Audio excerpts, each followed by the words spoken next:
Tara, lutuan ta mog tuna creamy pansit canton. Oh, di ba?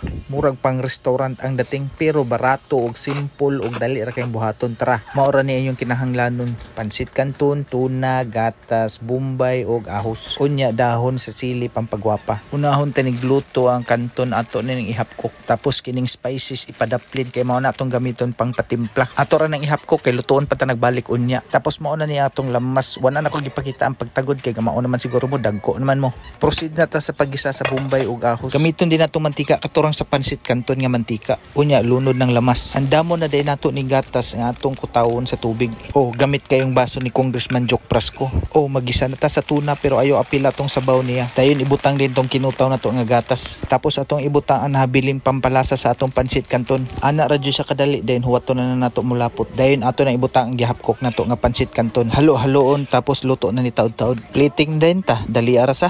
Oh, pagkagwapa. Ato na ding habhabon unsay dugayan.